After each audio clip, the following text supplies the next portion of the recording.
WR today, Pack Jump. Today's the day. I can feel it. Anyways, have you seen the Igloos strat for fast ender pearls? It's best in 114, but it can still be really good in 116 depending on your situation.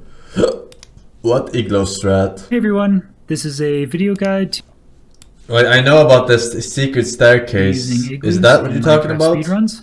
Well, there's like an alchemy lab there. I finally got around to getting a new mic, and like so hopefully I sound nothing in the better. chest. Igloos have been known for a while to be pretty powerful in Minecraft speedruns. 25 minutes, dude. They're kind of difficult to find and in my starting inventory.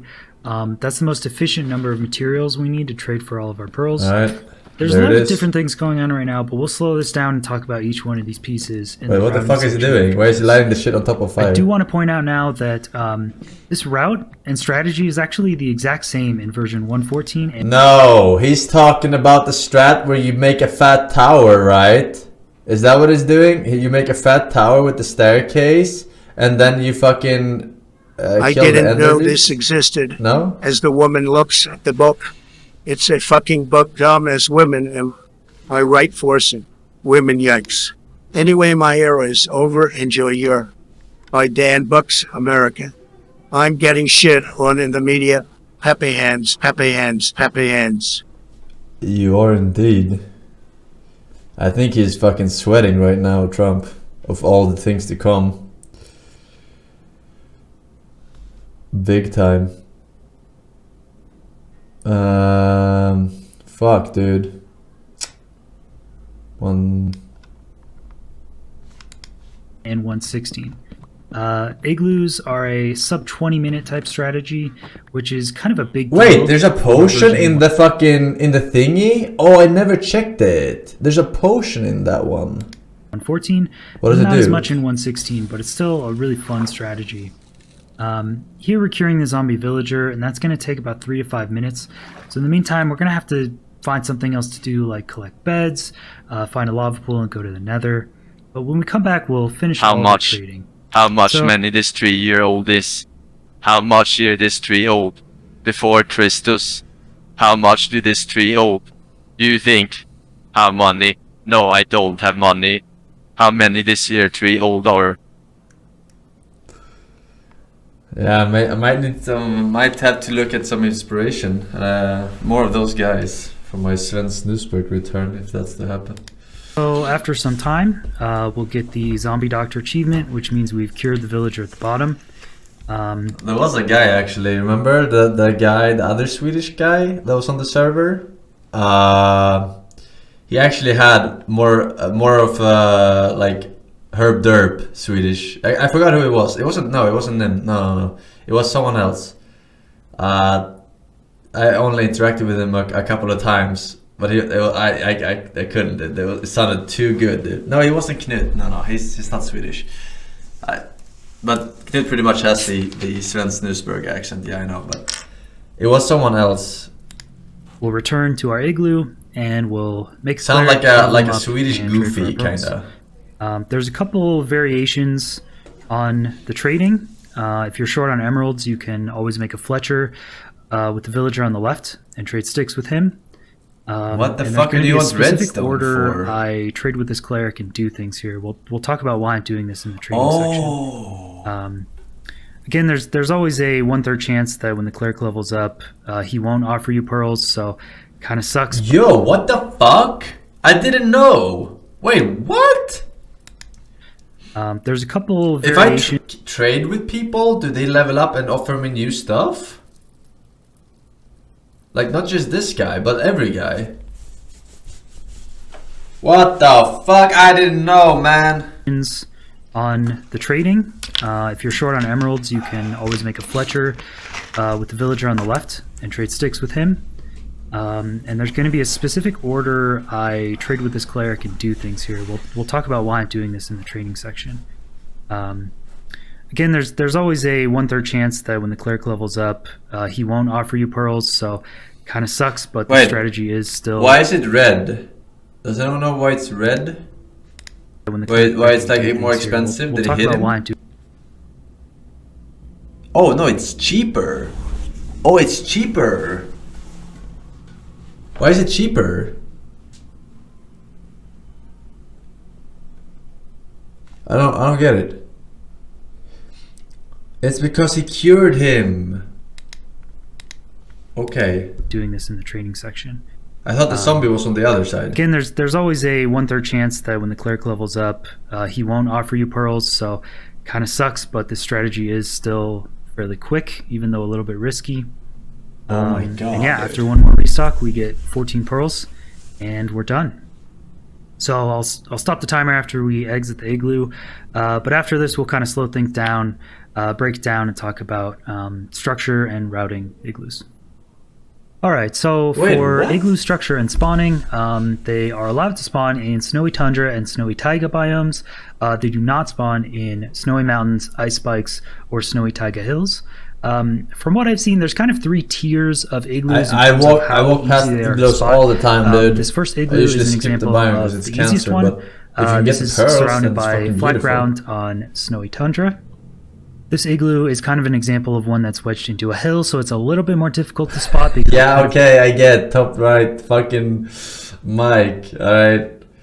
Just because I don't know a lot of useless things that I don't need to know for speedrunning that keeps fucking happening. How many emeralds in total did he need? This first igloo is an example of the easiest one. This is surrounded by flat ground on snowy tundra. In total, this igloo 20. is kind of an example of one that's wedged into a hill, so it's a little bit more difficult to spot because it kind of blends in. Do you know how to cure the villager? I assume that he threw the potion cured him. That's the only thing I saw him do. Your daily Stockholm explosion. The ones that are kind of in the middle of snowy taiga, so they're kind of surrounded by trees and snow. These ones are very difficult to spot, but they do spawn on the edge of tree lines at times. As for igloo structure, most igloos are exactly the same.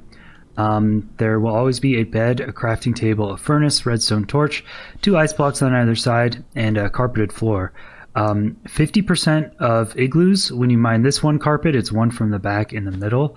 50% of igloos will just have snow underneath, and there's no basement section. Oh, really?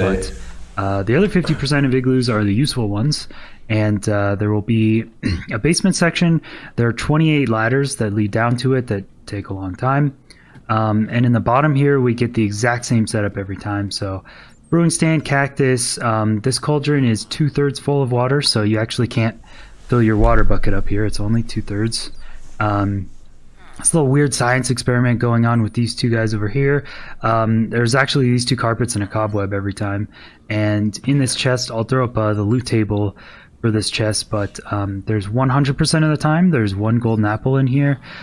Sometimes you'll get like 1 bread from the wheat. You get apples. Most of the time, there's actually coal in here. This one's unlucky, there isn't.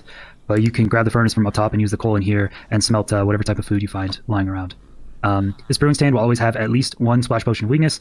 Sometimes there's like a cactus here, it'll knock some more off, but there's always at least 1 here.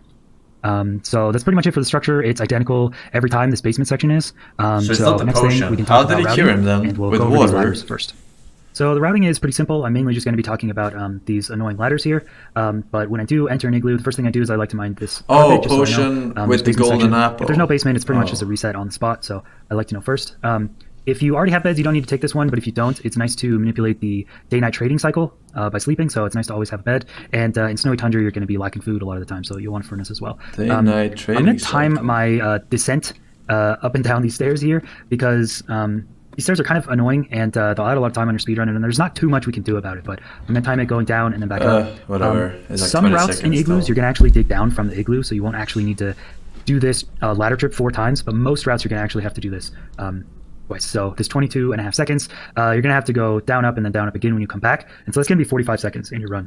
And there's a little trick we can shave some time off this, but we're still it's gonna be kind of annoying. So this trick we came up with a while back. It's called delayed waterfall, and you can do a delayed waterfall when you're looking for lava as well. But the basic idea is you trap water behind a wood source, and then you light the wood on fire. And after a certain amount of time, the wood will burn and create a waterfall for you to easily get up and down. In this case, it's a little awkward to set up a water source because there's these carpets down here. If you put a block on one of these carpets, it'll just go above. So the same is true with water. If I try to put it on this carpet, it'll just go to the square above. Right. So the best way I found is actually to aim at this back wall, place water, it'll destroy the carpets, and then you just place 2 planks surrounding the water. So we've got a trapped water source here now. It is nice to have water in our bucket, just in case one of these two side ice blocks can be broken, and you can take water from here to refill your bucket. In case this waterfall is slow, you can slowly water bucket back up. But now I'm going to time the descent downwards here. Yeah. And we look up and light those planks on fire. If you light a log on fire, it'll take about a minute for the waterfall to come down. One plank is about 10 to 30 seconds. 2 planks, though, bordered on fire, will take anywhere from maybe 5 to 15 seconds. So it's pretty fast. You can do your zombie villager curing while this water is coming down. I forgot to stop the timer, but it's about 15 seconds. And then when I time my run back up, it's going to be about 5 seconds. That's matter. Just tell me how to cure the zombie. Show me. It's kind of to get in here is actual to get in. I like to grab the splash potion and the apple as quickly as I can so we can start the curing process. I prefer to break these 2 blocks, but you could break the iron bars. The zombie villager don't understand what happened. And it has to do with killing the zombie villager when you get down to the basement. I like to grab the splash potion and the apple as quickly as I can so we can start the curing process. I prefer to break these 2 blocks, but you could break the iron bars. The zombie villager curing. Is he right clicking with the apple? Is he right clicking? The zombie? Okay. Process basically takes a random amount of time between 3 and 5 minutes, but for every iron bar or bed around the villager in a 9x9x9 cube, will speed up the process by a tiny amount. So these 4 iron bars actually end up speeding up this process by 3 seconds. I know, it's crazy fast. So I like to keep these iron bars up for that 3 seconds of potential faster curing. But when I do come back and this villager is cured and I want to give him a job, I like to just break this and put the job block here or here in this position. This cauldron actually counts as a job block. So if the villager sees this first when you break these blocks, it'll actually turn into this job instead. So I like to just put this here. And then the same applies if you're doing something like a cleric or another job block over here. In this case, you can actually just break these iron bars. Iron bars do take a little bit longer to break than blocks, but you can still do this. And then he'll take this job. You can trade with this guy. All right, so I want to make a section on trading because trading in Igloos can be a little bit tricky and unintuitive. First off, I want to give a shout out to all of the people who update the Minecraft Wikipedia. So these are the trades for 2 different scenarios, basically 1.14 and 1.16. They're going to be very similar though.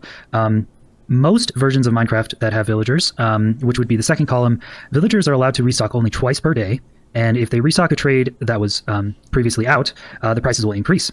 If you don't know this, version 1.14.4 actually has a bug where villagers are allowed to restock infinitely. With 10 experience to emeralds for redstone, we unlock the gold and lapis trade at the next level. Gold is the most efficient material here to level the cleric and get emeralds. So all we need is 6 gold, which gives us 60 experience, gets us to the next level. And now we get the rabbit's foot and close. We need 6 gold? Stone trade.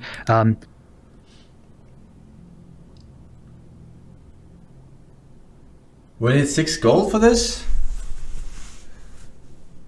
Gold ingots will give him emeralds and then... No? Gold is the most efficient material here to level the cleric and get emeralds. So all we need is... so most of the time we're just going to be doing 10 emeralds for redstone. We unlock the gold and lapis trade at the next level. Gold is the most efficient material here to level the cleric and get emeralds. Yeah, so we want gold. You're wrong, chat. You fucking right side Mike. Not that side, this side. Mike. Oh, it's 1.14. Oh, okay. Forsen, I have watched you for 601 hours. You have single-handedly made Minecraft my 2nd most watched category after just chatting at 171 hours. What am I doing with my life? Sadly. Also, how is your progress at the gym? I think I'm doing better than UXD. You probably are. You probably are, considering I'm not going. So your progress is probably higher, but your results and gains are probably not as high as the God Gamer. Oh, look at that biceps, man. Look at these fucking triceps. Yeah. And I don't even work out for fucking decades, dude.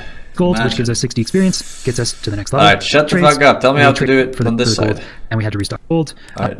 Day 1 on 1.14 or any other version, we're probably going to have to trade 10 redstone or 10 emeralds for redstone at the start. Again, we do another 6 gold, but this time we don't. Again, we do another 6 gold. Want to allow the cleric to restock. If we allow the cleric, we're doing gold. You're wrong. To restock with 12 gold. Let's say we keep the brewing stand next to the cleric and he restocks his gold. The first restock of a villager is pretty fast. It's pretty much the first time they work their job block, they restock the first trade that's out. The second restock takes a lot longer. For some reason, sometimes villagers have to work 5 or 6 times at their job block to get the second restock. So what we want to do is actually trade all of our gold, but not have the brewing stand available for the cleric to restock. Brewing stand? At this point, What the we don't have fuck? enough experience to unlock the Ender Pearl trade, so we're going to have to do 2 glowstone trades to get the remaining 20 experience. So we're going to have to sink 2 emeralds into something we don't want, but it's not the worst trade. At the end of the day, we'll unlock the pearl trades, we'll trade 12 emeralds for 12 pearls, we can replace the brewing stand, which 12 allows... emeralds for 12 pearls. Alright. In a The cleric to world build where a himself single man never left his chair for a whole year, he is generic YouTuber 2648. Are you talking about me? You're and talking to emeralds, me? and then we just have to pay 2 more emeralds for pearls. And so at the end of the day, we've cost 14 emeralds, 12 gold, and we have our 14 pearls. The last 2 emeralds or gold are both going to be the same, so we could have done this with 12 emeralds and 14 gold, which is what I did in the example, because once we restock, the last 2 gold trades will be available as well. Alright, I guess I have to do One last thing, this. the villager on the left. I'm just gonna keep if we're this short in on the tab. Like, I just had to see it for myself, right? I kinda get it. But then you can fill me on the shit I missed. Elon, thank you for the sub.